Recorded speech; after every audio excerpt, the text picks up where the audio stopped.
Hello everyone, this is Neha and welcome back to my channel. कैसे हैं आप सब? आई होप आप बहुत बढ़िया होंगे। स्वागत है आपका आपके अपने चैनल स्टडी परचक में। आज से हिंदी ग्रामर की एक सीरीज स्टार्ट हो रही है जिसमें हम छोटे से छोटे ग्रामर के टॉपिक से लेके बड़े टॉपिक तक को पढ़ेंगे और साथ में टॉपिक खत्म होने के बाद आपके एमसीक्यू के सेशन स्टार्ट होंगे। एक वीडियो आपका टॉपिक से रहेगा, उसके बाद दूसरा वीडियो आपको आएगा उस टॉपिक से रिलेटेड सारे एमसीक्यू को सॉल्व करेंगे जो कि फ्रिक्वेंटली एग्जामिनेशन में पूछे जाते हैं, है ना। तो इससे क्या होगा, आपकी हर टॉपिक क्लियर होते जाएगी और आपको टॉपिक अच्छे से समझ में आएगा, है ना। तो ये जो टॉपिक है ये सारे लोगों के लिए इक्वली हेल्प करेंगी। कैसे करेंगी आपको समझना है। संज्ञा टॉपिक आप स्कूल लेवल में भी पढ़ते हो, कॉलेज लेवल में भी पढ़ते हो और कॉम्पिटिटिव लेवल के एग्जामिनेशन में भी आप संज्ञा टॉपिक पढ़ते हो। तो अगर आप किसी स्कूल के स्टूडेंट हो और आपके स्कूल के सिलेबस में संज्ञा या हिंदी ग्रामर दिया हुआ है तो ये आपके लिए वीडियो परफेक्ट है ना। यानी मैं उसी तरीके से पढ़ाऊंगी, एकदम लोअर लेवल से हायर लेवल पर जाऊंगी, बहुत ही सिंपल लैंग्वेज का यूज करते हुए आपको संज्ञा पढ़ाऊंगी या और भी कोई ग्रामर की टॉपिक है जो कि सीक्वेंस में चलेंगे, वो आप सबको मैं स्टार्टिंग से लेके एंड तक पूरी ग्रामर को पढ़ाने वाली हूँ, है ना। अगर आप किसी कॉम्पिटिटिव लेवल की एग्जाम दे रहे हो या उसकी तैयारी करते हो, जैसे आप सुपर टेट में भी 20 नंबर की हिंदी पूछी जाती है जिसमें ग्रामर वगैरह रहते हैं, ठीक है। उसके बाद आप केवीएस का एग्जाम देना चाहते हो, आप एनवीएस का एग्जाम देना चाहते हो, आप DSSB का एग्जाम देना चाहते हो या कोई भी टीचिंग लेवल का एग्जाम, क्योंकि ये channel specially for teaching examination के लिए है। आपको यहाँ बीएड के कंटेंट्स भी मिलेंगे और सीटेट्स के और अदर किसी टीचिंग लेवल के एग्जाम के भी मिलेंगे। तो आप टीचिंग लेवल से जुड़े हो और टीचिंग के फील्ड में हो तो आपके लिए ये वीडियो बहुत ज़्यादा इंपॉर्टेंट है। तो आज से हम एक छोटी सी टॉपिक को स्टार्ट कर रहे हैं जिसका नाम है संज्ञा। संज्ञा तो है बहुत छोटी टॉपिक, सभी को आती होगी, लेकिन जब क्वेश्चंस आते हैं तो बच्चे कंफ्यूज हो जाते हैं। एग्जाम में हम कंफ्यूज हो जाते हैं कि कैसे संज्ञा के कितने भेद हैं। हमने तो 3 पढ़ा था, आपने तो 5 बता दिया, हमने तो 5 पढ़ा था, आपने तो 3 बता दिया। तो इन सब चीज़ों को हम आज दूर करेंगे और पढ़ेंगे आज संज्ञा क्या होता है और उसकी परिभाषाएं और कैसे हम एक संज्ञा से दूसरे संज्ञा में परिवर्तन करते हैं। और उसके बाद नेक्स्ट क्लास आपका इस टॉपिक से रिलेटेड एमसीक्यू रहेगा जो कि हम कुछ 25-30 क्वेश्चन सॉल्व करेंगे और ये टॉपिक आपकी पूरी तरीके से क्लियर हो जाएगी। तो जो भी लोग टीचिंग लेवल के एग्जाम में या टीचिंग एग्जामिनेशन की तैयारी करने हैं, सुपर टेट हो, केवीएस हो, सीटेट हो, वो सब इसी वीडियो को देख सकते हैं। साथ ही स्कूल वाले बच्चे भी इस वीडियो को देखिए, आपको भी बहुत ज़्यादा बेनिफिट मिलेगा, ठीक है। तो क्या करना है आपको, अगर आप चैनल पे नए हैं तो चैनल को सब्सक्राइब कीजिए और बेल आइकन दबाइए जिससे आपको नए वीडियो के नोटिफिकेशन मिलते रहेंगे। पहली क्लास थी इसलिए इंट्रो थोड़ा ज़्यादा हो गया, नेक्स्ट क्लास से इंट्रो मैं थोड़ा कम रखूंगी, ठीक है। तो चलिए फिर स्टार्ट करते हैं संज्ञा के टॉपिक को।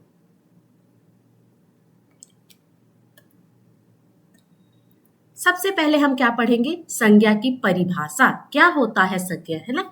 हम बचपन से पढ़ते आ रहे हैं, किसी भी व्यक्ति, वस्तु, जाति, भाव या स्थान के नाम को हम संज्ञा कहते हैं। किसे कहते हैं संज्ञा? किसी भी व्यक्ति का नाम, किसी भी वस्तु का नाम, किसी भी जाति का नाम, किसी भी भाव का नाम, किसी भी स्थान के नाम को हम क्या बोलते हैं? संज्ञा कहते हैं। इंग्लिश में बोले तो नाउन, ठीक है। अब जैसे मनुष्य क्या है? एक जाति है। अमेरिका, भारत क्या है? एक स्थान का नाम है, एक प्लेस का नाम है। बचपन, मिठास, ये क्या है? ये भाव है। भाव यानी फीलिंग। भाव का मतलब क्या होता है? फीलिंग। तो ये फीलिंग है जिसको हम देख नहीं सकते, बस क्या करते हैं? महसूस कर सकते हैं, है ना। फीलिंग को क्या करते हैं? हम महसूस करते हैं, है ना। आपने बच्चा देखा होगा लेकिन बचपन नहीं देखा होगा। आपने मिठाई देखी होगी, आपने मिठास नहीं देखा होगा। इन सब चीज़ों को हम क्या करते हैं? महसूस करते हैं, जिसको हम भाव कहते हैं, ठीक है। तो इन सब चीज़ों के नाम को हम क्या कहते हैं? संज्ञा कहते हैं। जैसे किताब, टेबल। किताब क्या है? एक वस्तु है, एक मटेरियल है, और टेबल भी क्या है? एक मटेरियल है। यानी यहाँ पे मैंने उदाहरण के थ्रू आपको समझाया, ठीक। अब ये तो हुई सिंपल सी परिभाषा जो हम बचपन से पढ़ते आ रहे हैं कि किसी भी व्यक्ति, वस्तु, जाति, भाव या स्थान के नाम को हम क्या बोलते हैं? संज्ञा बोलते हैं। लेकिन और अगर डिटेल में आपको पढ़ना है तो संज्ञा शब्द 2 शब्दों से मिलकर बना है, सम, धन, ज्ञा। सम धन ज्ञा जोड़ संज्ञा, अगर हम इसका संधि विच्छेद करें तो सम धन ज्ञा यानी सम जोड़ ज्ञा होता है संज्ञा। अर्थात किसी भी व्यक्ति, वस्तु, स्थान, भाव, स्थिति या गुण के नाम को, गुण का संपूर्ण ज्ञान कराने वाले शब्द को हम क्या बोलते हैं? संज्ञा कहते हैं। जैसे राम, मकान, कोलकाता, सुख, सुख क्या है? भाव है। भारत क्या है? जगह का नाम है। अमेरिका क्या है? जगह का नाम है। राम क्या है? किसी व्यक्ति का नाम है। मकान घर को कहते हैं, है ना? तो हर मकान को भी हम एक नाम देते हैं, जैसे प्रेमा सदन। प्रेमा सदन, प्रेमा क्या हो गया? उस मकान को एक इंडिविजुअलिटी देता है, एक उसको व्यक्तिगत रोल देता है, व्यक्तिगत पहचान देता है ना? इसीलिए हम बहुत सारे घर तो बहुत सारे हैं, लेकिन किसी घर का हम अगर नाम दे देते हैं तो वो व्यक्तिवाचक संज्ञा में बदल जाता है ना? तो ये थी संज्ञा की एक सिंपल सी परिभाषा जो हम पढ़ते आ रहे हैं। अब हम इनके भेदों के बारे में पढ़ेंगे। उससे पहले हम पढ़ेंगे व्यक्ति का नाम में क्या क्या आ जाएगा। किसी का भी नाम, आपके घर में भी बहुत सारे लोग होंगे, सबका कुछ ना कुछ नाम होगा। जैसे राम, श्याम, मोहन, सोहन, ये क्या है? नाम है, किसी व्यक्ति के नाम, किसी पर्सन के नाम। वैसे ही वस्तु का नाम, मोबाइल, मोबाइल आप सबके हाथ में रहता है, पुस्तक भी रहता है, पेन भी रहता है और तकिया भी रहता है। तो ये क्या है? किसी वस्तु के नाम है। स्थान का नाम का बात करें तो कोलकाता, मुंबई, चेन्नई, पटना, दिल्ली, ये सब क्या है? स्थान के नाम है ना? भाव, और स्थान के नाम पे ऐसा ही नहीं कि आप किसी सिटी का ही नाम लो। अब आपके आसपास में भी बहुत सारी चौक बनी होगी, है ना? जैसे हम लाल चौक जानते हैं, है ना? हम क्या जानते हैं? इंदिरा चौक जानते हैं। ये सब भी क्या है? स्थान के नाम होते हैं, है ना? और भाव, भाव यानी गुण का नाम। भाव और गुण एक साथ हम समान रूप में लेते हैं। जैसे मिठास क्या है? ये भाव है। अच्छाई क्या है? भाव। भलाई, कड़वाहट, गुस्सा, ये सब क्या है? गुण और भाव में आते हैं। तो समझ में आया? अब हम इनके भेदों के बारे में पढ़ेंगे। अगर आपसे क्वेश्चन पूछा जाए कि संज्ञा के मुख्यतः कितने भेद होते हैं, तो आप क्या बताओगे? मुख्यतः 3 भेद होते हैं। लेकिन अगर आपसे पूछ लिया जाए कि कुल कितने भेद होते हैं, तो कुल भेद आपको बताना होगा 5 होते हैं। ठीक है? मुख्यतः कितने भेद होते हैं संज्ञा के? 3। कौन कौन से? जातिवाचक संज्ञा, भाववाचक संज्ञा और व्यक्तिवाचक संज्ञा, 3 होते हैं। लेकिन आपसे पूछा जाए कि कुल कितने होते हैं, यानी कुल पूछा जाए, अगर मुख्यतः पूछा जाए यानी मेनली पूछा जाए, तो जातिवाचक संज्ञा, व्यक्तिवाचक संज्ञा, भाववाचक संज्ञा, इन तीनों का नाम आपको बताना है। यह एग्जाम में भी आए, मुख्यतः पे ध्यान देना है। लेकिन जब पूछा जाए कि वर्तमान में संज्ञा के 5 भेद होते हैं, यानी कुल मतलब टोटल कितने होते हैं, तो इन 5 का नाम दे दोगे। कौन कौन से? ये तो 3 पहले से पता है, जातिवाचक, व्यक्तिवाचक, भाववाचक, और उसमें 2 जुड़ जाएंगे, एक हो जाएगा समूहवाचक और एक हो जाएगा द्रव्यवाचक। समूहवाचक को हम कलेक्टिव नाउन कहते हैं, द्रव्यवाचक को हम मटेरियल नाउन कहते हैं।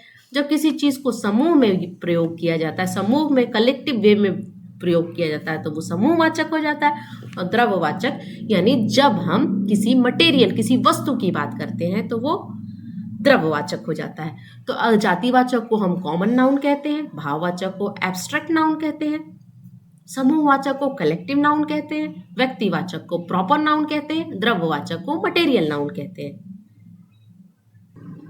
अब चलिए एक एक करके हम सभी को पढ़ेंगे। पहला व्यक्तिवाचक संज्ञा, जिसको प्रॉपर नाउन कहते हैं। जिस शब्द से किसी विशेष या निश्चित व्यक्ति, विशेष वस्तु अथवा विशेष स्थान का बोध हो, उसे व्यक्तिवाचक संज्ञा कहते हैं। किसी विशेष यानी पर्टिकुलर, है ना? किसी पर्टिकुलर व्यक्ति यानी किसी पर्सन का, किसी विशेष वस्तु का, जो उसका नाम अकेले उसी का है ना? स्थान का बोध हो, वो व्यक्तिवाचक संज्ञा होता है। जैसे भारत क्या है? हमारे देश का नाम है ना? भारत और किसी देश का नाम है नहीं, है ना? तो ये भारत हमारे देश का नाम है। रामायण एक पुस्तक है ना? धार्मिक पुस्तक का नाम है। रामायण तो बहुत सारी पुस्तकों का नाम नहीं है, बस एक ही पुस्तक है जो कि धार्मिक पुस्तक है। दूसरा दिल्ली, दिल्ली हमारे देश की राजधानी है, और हमारे देश की राजधानी दिल्ली है, तो दिल्ली में दिल्ली नाम का और भी कोई शहर आपने सुना है? नहीं सुना है। तो ये सब जो निश्चित व्यक्ति, वस्तु, स्थान और विशेष स्थान का बोध कराते हैं, वो होते हैं व्यक्तिवाचक संज्ञा। अब उदाहरण में हम क्या देख सकते हैं? जैसे हमने ये तो पढ़ा, अब व्यक्तियों के नाम में जैसे राजकुमार भी किसी का नाम होता है, सीता भी नाम होता है, गीता भी नाम होता है। अब मान लो कि अगर आपकी क्लास में या आपके घर में ये दो भाई बहन हैं, अपने घर की एग्जाम्पल लो आप, आपके घर में आप दो भाई हो, दोनों भाई का एक ही नाम हो सकता है क्या? बड़े भाई का भी नाम राहुल और छोटे भाई का भी नाम राहुल, ऐसा तो हो नहीं सकता। अब मम्मी पापा राहुल बुलाएंगे तो आप दोनों दौड़े चले आओगे, है ना? तो ऐसा नहीं होता है, क्योंकि हमें क्या करना होता है, सबको अलग अलग नाम से पुकारना होता है ताकि हमें कंफ्यूजन ना हो। इसीलिए एक भाई का नाम राहुल तो दूसरे भाई का नाम क्या हो जाएगा? राजीव, है ना? तो इसलिए हमें समझ में आएगा कि जब हम राजीव को बुलाएंगे तो राजीव आएंगे और जब हम राहुल को बुलाएंगे तो राहुल आएंगे। समझ में आया? इसीलिए यहाँ पे व्यक्तिवाचक संज्ञा यानी प्रॉपर नाउन का प्रयोग हम करते हैं ताकि कोई भी दो व्यक्तियों में कंफ्यूजन ना रहे, है ना? अब व्यक्तियों के नाम में हमने पढ़ा ये सब, उसी तरह लड़कियों के नाम में भी रहता है राजकुमार, किसी चीज का नाम, है ना, व्यक्ति के नाम। पुस्तकों के नाम में जैसे रामचरितमानस, ऋग्वेद, गोदान। गोदान किसकी पुस्तक है? कमेंट सेक्शन में मेंशन कीजिएगा। बहुत ही प्रसिद्ध उपन्यास है गोदान, ठीक है। और गीतांजलि, गीतांजलि भी किसी की क्या है? उपन्यास है, वो भी आप लिख के बताइएगा। पर्वतों के नाम, अब सारे पर्वतों के नाम तो है नहीं, हम अलग अलग पर्वतों के नाम जानते हैं, जैसे हिमालय, विंध्याचल, अलकनंदा, कराकोरम, ये सब पर्वतों के नाम हैं। अब सबको तो हम पर्वत नहीं कह सकते ना, सबको अगर पर्वत बोल रहे हैं, जैसे यहाँ पे आपको पुस्तक जो दिख रही है, व्यक्ति जो दिख रहा है, पर्वत दिख रहा है, ये जातिवाचक है क्योंकि इनके बहुत सारे नाम हो सकते हैं। पर्वत बहुत सारे हो सकते हैं, पुस्तक बहुत सारे हो सकते हैं, जो चीज बहुत सारी हो सकती है वो जाति हो जाती है। नदियां बहुत सारी हो सकती है, लेकिन नदियों के नाम तो अलग अलग है ना, जैसे गंगा, ब्रह्मपुत्र। गंगा दो नदी, अब अपने भारत में दो गंगा बहती है क्या? एक ही गंगा है, एक ही ब्रह्मपुत्र है, एक ही कृष्णा है, एक ही कावेरी है और एक ही सिंधु है। समझ में आया व्यक्तिवाचक संज्ञा? चलिए अब नेक्स्ट हम पढ़ेंगे भाववाचक संज्ञा। जातिवाचक संज्ञा क्यों नहीं पढ़ा रही हूँ वो मैं आपको बताऊंगी, पहले हम भाव पढ़ेंगे। भाव यानी एब्स्ट्रैक्ट, जहां पे आपको इमेजिनेशन, जहां पे आपकी थिंकिंग लगे, वो होती है भाववाचक संज्ञा। जिस संज्ञा शब्द में किसी गुण, दोष, स्वभाव, धर्म, व्यापार या मनुष्य के भाव का बोध हो उसे भाववाचक संज्ञा कहते हैं। भाववाचक संज्ञा अनुभव के आधार पर समझा जाता है। अनुभव यानी फीलिंग, है ना? फीलिंग के आधार पे हम भाववाचक संज्ञा को समझते हैं। जैसे बचपन, बचपन, बचपन, मिठास, सुंदरता। सुंदर आपने देखा होगा, सुंदरता क्या है? भाव है। सुंदर संज्ञा से सुंदरता बना है, मीठा से मिठास बना है, बच्चा से बचपन बना है ना? तो इस तरह के इंटरचेंज करने को आपको एग्जाम में आएंगे कि बचपन शब्द कैसे बना है, मिठास कैसे बना है, यानी आपको मूल शब्द बताने होते हैं, है ना? वो सारे आपको मैं जो भी एमसीक्यू का सेशन इस वीडियो के बाद लेकर आऊंगी उसमें आप सारे क्लियर हो जाएंगे। अब उदाहरण, अब मिठास का प्रयोग कहाँ होता है? जैसे आम में मिठास अधिक है, आम में क्या है? मिठास अधिक है ना? तो वो आप खा के जब आप फील किए हो मिठास, उससे समझ में आए हैं, तो ये भाववाचक संज्ञा होती है। जहाँ पे आप भाव, जहाँ पे आपको फीलिंग, वो आप देखते नहीं हो, आप उसको फील करते हो, महसूस करते हो, अनुभव करते हो, ठीक है। अब तीसरा है जातिवाचक संज्ञा, जिसको हम कॉमन नाउन कहते हैं, जो कि कॉमन होता है। जैसे लड़के तो बहुत है ना? लड़के आपके क्लास में बहुत है ना? आपके घरों में भी 4-5 लड़के हैं, है ना? लड़कियां बहुत है ना?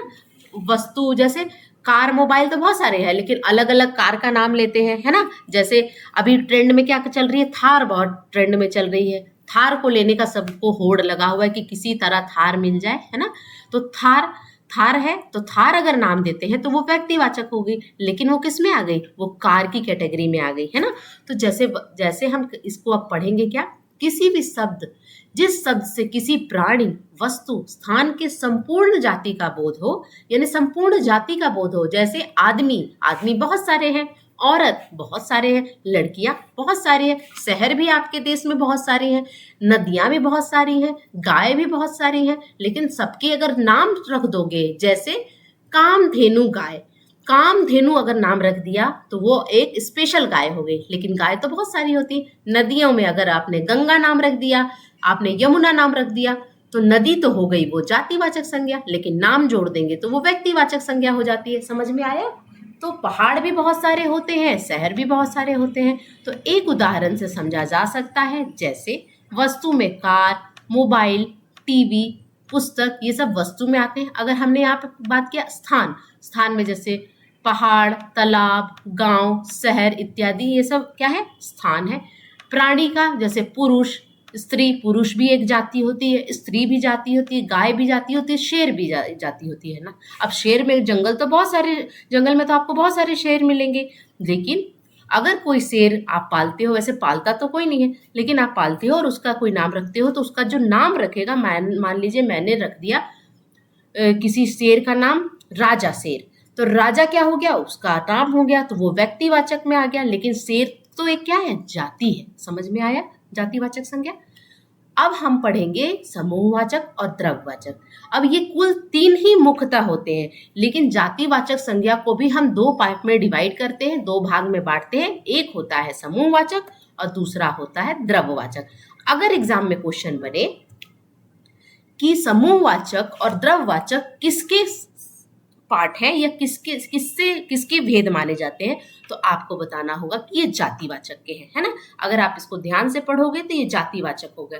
जैसे जिस शब्द से किसी समूह या समुदाय का बोध हो उसे समूहवाचक संज्ञा कहते हैं, यानी जिस शब्द किसी समूह या समुदाय का बोध हो वो समूहवाचक संज्ञा कहते हैं।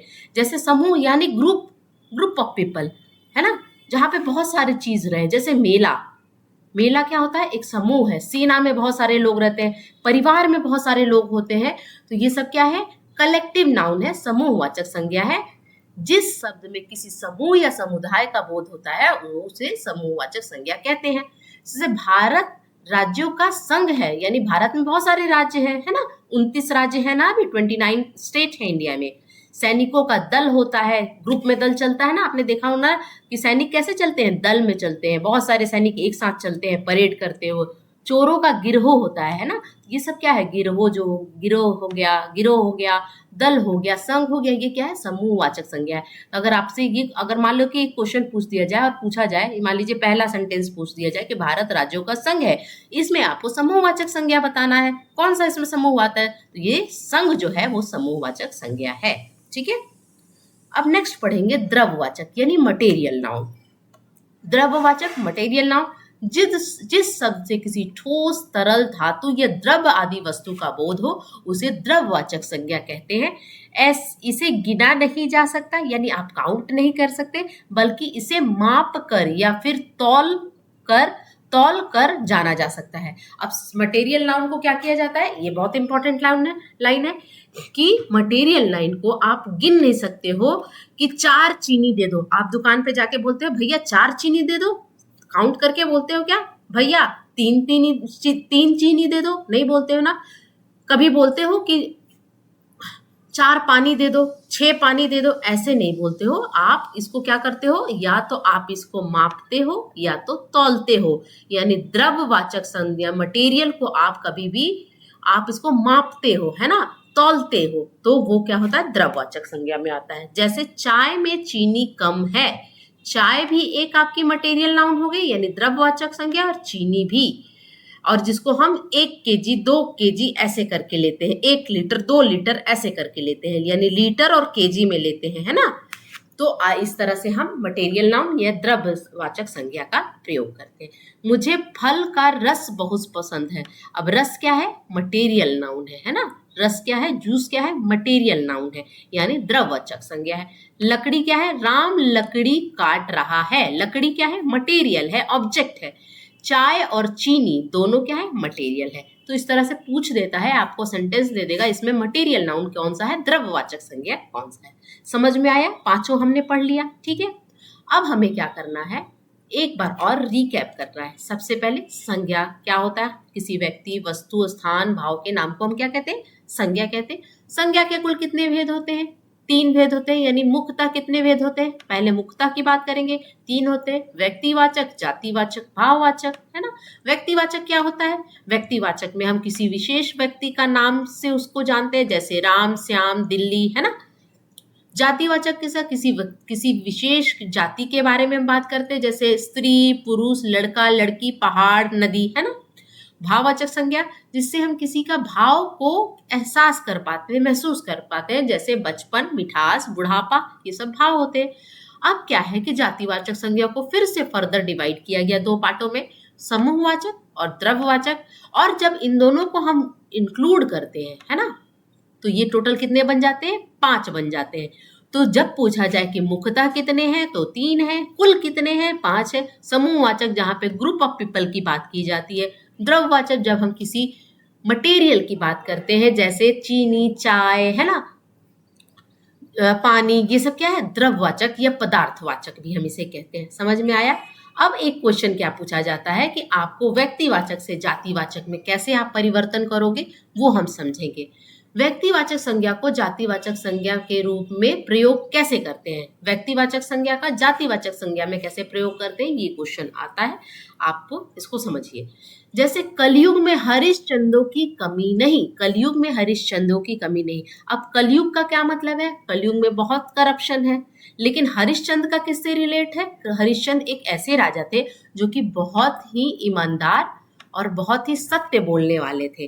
तो हरिश्चंद्रों की कमी नहीं, तो हरिश्चंद्रों से उन राजा का नाम लेते हुए एक जाति का यहाँ पे बोध कराया जा रहा है।